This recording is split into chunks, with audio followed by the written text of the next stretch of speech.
Hello everyone. देखिए class हम लोग एक्चुअली है तो 7 का, लेकिन आपको आगे तक के ये काम देगा।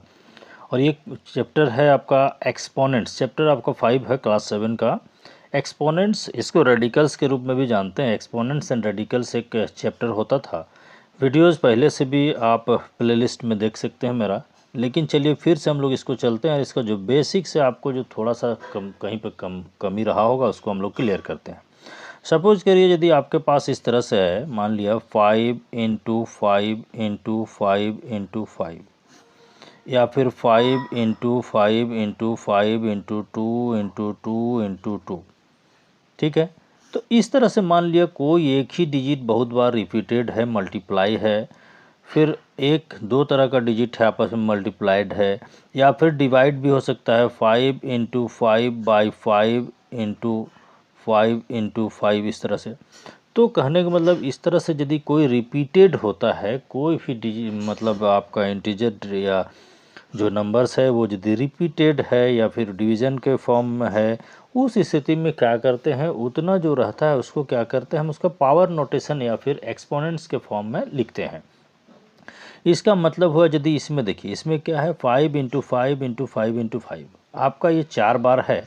इसको हम लोग यदि ऐसे लिखते हैं तो 5 टू द पावर 4 लिखते हैं। इसका मतलब हुआ 5 इटसेल्फ इज मल्टीप्लाइड 4 टाइम्स। ये हो गया आपको। तो यहाँ पर क्या है कि जो नीचे हम लिखते हैं या जो डिजिट रिपीटेड है, ये हमारा कहलाता है बेस। ये कहलाता है बेस, और इसके जो पावर है ये हमारा पावर या एक्सपोनेंट या फिर इंडेक्स।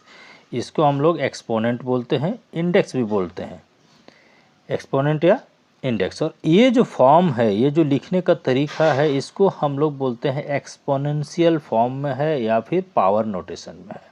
इसमें कुछ रूल्स हैं, इसको हम लोग देखेंगे और हम लोग इसको जो है क्लियर हो जाएंगे, ताकि भविष्य में फ्यूचर में किसी तरह का कोई भी परेशानी आपके साथ नहीं हो। तो रूल्स ऑफ जो आपका एक लॉज ऑफ जो एक्सपोनेंट्स है, उसमें क्या है कि मान लिया जाए, इसमें देखिए अब क्या है कि हम लोग जनरलाइज्ड फॉर्म में बात करेंगे।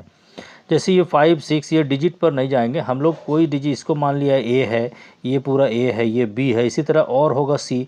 तो अलग अलग यदि होगा तो उसको हम लोग क्या करेंगे, यदि मान लिया आपके पास जैसे ए है, ठीक है ना, ए है, इसका मान लिया मतलब ए जो है आपके पास मान लिया m टाइम्स मल्टीप्लाइड है, मतलब m बार है। मान लिया 10 बार है तो यहाँ 10 होता, a पावर 10 होता, तो m बार है तो m हो गया। और मान लिया फिर a जो है ये आपको n बार है, कहने का मतलब आपको a into A into A into A इस तरह से गया। फिर ये मान लिया 10 बार गया, फिर यहाँ पर फिर a इंटू ए इस तरह से गया। तो दो पार्ट में यदि ये है मेरा, ठीक है, तो मतलब सेम डिजिट है, एक बार m टाइम्स रिपीटेड है, एक बार n टाइम रिपीटेड है। तो इस तरह से जब होगा तो इसका फार्मूला होता है a power m plus n। कहने का मतलब a का पावर क्या हो जाएगा, m प्लस n। मान लिया इसमें 5 का पावर 5 है, फिर 5 का पावर 2 है, तब इसका हो जाएगा 5 का पावर 5 प्लस 2 दैट इज 7।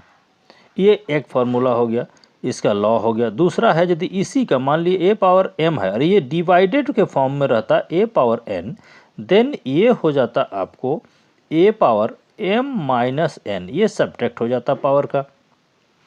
अब आगे की बात करें, ये तो a हो गया हमारा, ठीक है। अब यदि मान लिया आपके साथ अलग भी डिजिट है, तब कैसे करेंगे। मान लिया ये a बाई बी, सपोज करिए 2/3 इंटू 2/3 इंटू 2/3 इस टाइप का है।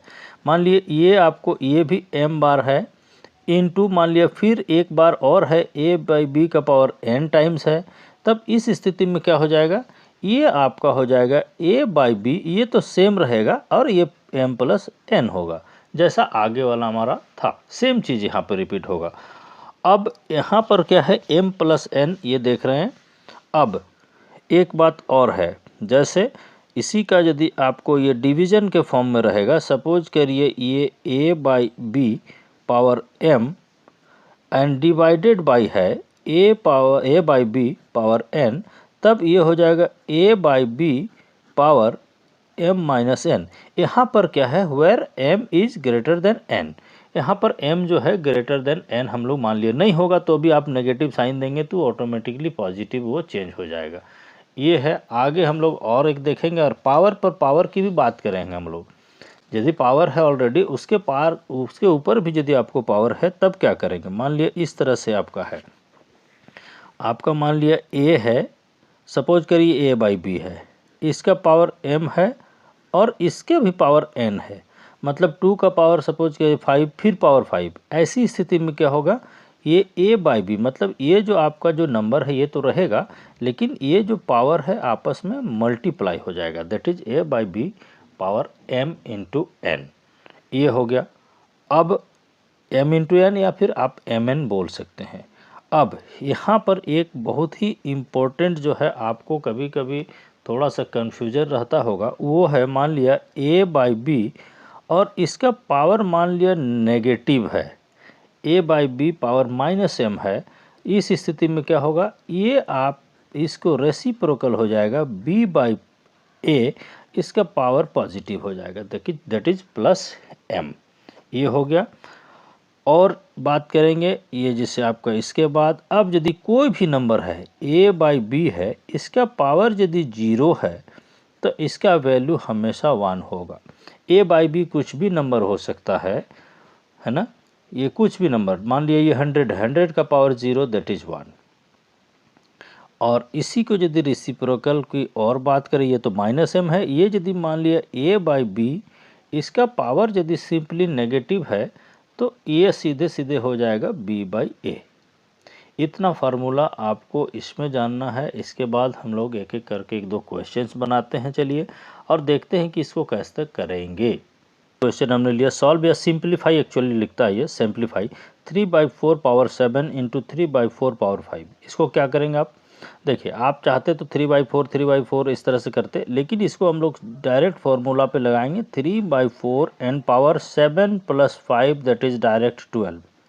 ये हो गया। इसका यदि आप वैल्यू निकाल सकते हैं तो निकाल लेंगे, नहीं निकाल सकते हैं इतना आंसर आप छोड़ देंगे। और क्वेश्चंस हम लोग लेंगे अगला वीडियोज़ में। Thank you so much.